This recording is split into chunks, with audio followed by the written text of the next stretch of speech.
ठीक है। 10 मिनट की जो है स्टोरी 100 की रहेगी स्पीड इसमें, और पढ़ के सुनाएगा कोई भी ना कोई। ठीक है, 3 लोगों से पढ़वाएंगे। चलो लिखो, रेडी।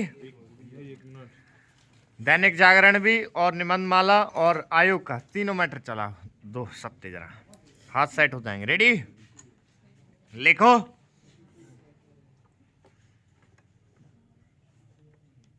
उपाध्यक्ष महोदय, जब तक उन लोगों को कुछ आशा हुई कि हम लोग भी उसी तरह चल सकते हैं जिस तरह से पहले चल रहे थे, लेकिन अभी हाल में जो चुनाव हुआ उससे देश के धनिकों के मन में बड़ा संदेह पैदा हुआ कि इस चुनाव के बाद उनकी स्थिति वैसी नहीं रहेगी जो अब तक चली आती रही है।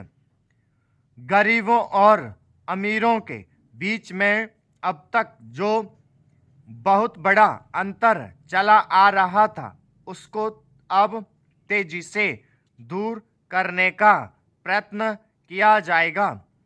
श्रीमान, मैं आपका बहुत ही आभारी हूं जो आपने सदन में चालू वर्ष के बजट पर अपने विचार प्रकट करने का अवसर दिया है। मैं इस बजट का समर्थन करना चाहता हूं।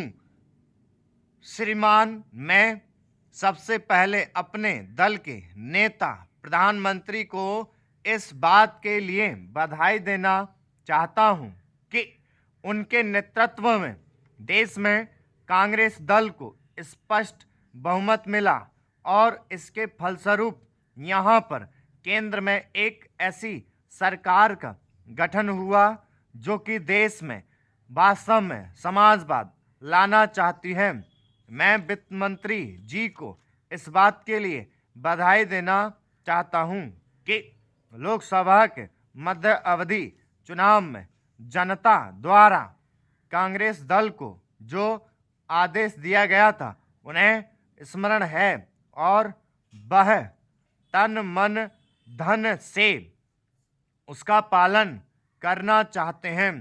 वह आदेश था देश में सामाजिक और आर्थिक विषमता दूर करने का, देश से गरीबी, बेकारी और बेरोजगारी को हटाने का और देश के जो पिछड़े हुए हिस्से हैं उनका पूरा विकास करने का। साथ ही साथ इस बात का भी आदेश था कि देश के अंदर इस प्रकार की सामाजिक और आर्थिक व्यवस्था पैदा की जाए जिसके अंतर्गत जनता शोषण से मुक्त हो सके। श्रीमान, यह ठीक है कि देश में कृषि के क्षेत्र में उत्पादन में वृद्धि हुई है, परंतु इसके साथ ही साथ यह भी दृष्टि में रखा जाना चाहिए कि लागत में भी पूरी वृद्धि हुई है। इसके लिए आवश्यक है कि सिंचाई के साधन बढ़ाए जाएं और अधिक उन्नत बीजों का प्रयोग किया जाए। आज कृषकों को कृषि के यंत्र मिलने में बहुत कठिनाई हो रही है। जैसे छोटे छोटे ट्रैक्टरों का देश में बड़ा अभाव है। उनके बनाने के लिए शीघ्र नए कारखाने खोले जाएं, जिससे कृषकों को जल्द से जल्द ट्रैक्टर मिल सकें। देश तभी प्रगति करेगा, हमारा ऐसा विश्वास है। अध्यक्ष महोदय, 10वीं पंचवर्षीय योजना पर विचार करते समय सदन के दोनों पक्षों के सदस्यों ने जो महत्वपूर्ण प्रश्न उठाए हैं उन पर विचार किया जाना बहुत आवश्यक है। अध्यक्ष महोदय, 9वीं पंचवर्षीय योजना का अब अंतिम वर्ष चल रहा है और इस योजना के अंदर जो चीज़ें कही गई हैं ऐसा लगता है कि उसके अंदर परिवर्तन करना कठिन है, बदला भी नहीं जा सकता। अध्यक्ष महोदय, कुछ चीज़ें की जा सकती हैं, उसके अंदर आज भी कुल कितना खर्च है यह तय नहीं किया गया, केवल कटौती ही निश्चित की गई है।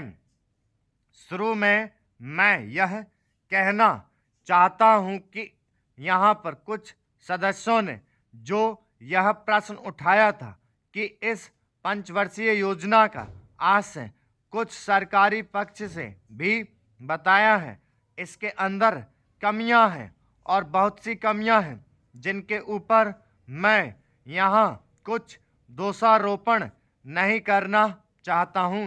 मैं चाहता भी हूँ कि इस तरह से प्रश्न न उठाए जाएं तो ज़्यादा अच्छा है।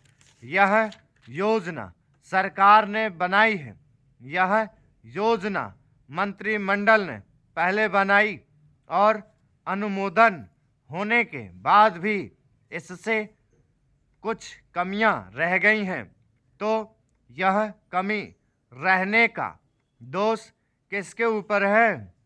मैं समझता हूँ सदन के सभी सदस्य इसको जानते हैं। बहुत से लोगों ने दिल्ली के प्रश्न उठाए, जो दिल्ली के साथ अन्याय किया गया है, तो मैं समझता हूँ इस बारे में सब आवाज़ उठाएं। इस बात की आज ज़्यादा ज़रूरत है। मैं यह कहना चाहता हूँ भारत सरकार से, या जिन्होंने ये सारी योजनाएं बनाई, उन्होंने वास्तव में यहाँ के साथ बड़ा बुरा किया, यहाँ के साथ अन्याय किया, क्योंकि उन्होंने इस पंचवर्षीय योजना को बनाते समय ध्यान नहीं दिया कि क्या योजना बना रहे हैं, गलत बना रहे हैं या सही बना रहे हैं, इससे क्या लाभ हानि होगा, इन सब बातों पर उन्होंने विचार नहीं किया। तो मैं समझता हूँ ऐसी परिस्थितियों के अंदर यह बात ठीक नहीं किया। तो मैं ऐसी दशा में यहाँ पर 5 वर्षों में आने वाली योजनाएं बेकार बनकर रह जाएंगी। जो कटौती निश्चित की गई है उसको समाप्त करना चाहिए, ताकि दिल्ली को हम अंतर्राष्ट्रीय स्तर का एक आदर्श नगर बना सकें। यह बहुत ही आवश्यक है यदि हम इस स्थान की उन्नति चाहते हैं। इसलिए अब मैं अपना कथन इन शब्दों के साथ ही समाप्त करता हूँ। अध्यक्ष महोदय, आपने मुझे 10वीं पंचवर्षीय योजना पर बोलने का अवसर दिया, इसके लिए मैं आपका आभारी हूँ। आपने मुझे कम समय दिया, इसके लिए भी आभारी हूँ। अभी मेरे से पूर्व कुछ सदस्यों ने हम पर यह आरोप भी लगाया कि हम योजना में विश्वास नहीं रखते। उन्होंने तो यह भी कहा कि हमारे चुनाव घोषणा पत्र में भी उनको इस बारे में कुछ नज़र नहीं आया। मैं इस बारे में यह निवेदन करना चाहता हूं कि उन्होंने कोई दूसरा घोषणा पत्र देखा, गलत घोषणा पत्र पढ़ा और उसी को हमारा घोषणा पत्र समझ बैठे। लेकिन मैं यह कहना चाहता हूं कि हमारा घोषणा पत्र इस समय मेरे पास है। इस घोषणा पत्र में हमारी घोषणा में योजना के बारे में स्पष्ट रूप से कहा गया है कि हम योजना पर विश्वास रखते हैं, लेकिन ऐसी योजना पर विश्वास नहीं रखते जो जनता के दुखों को दूर नहीं कर सकती, जो जनता के कष्ट दूर नहीं कर सकती।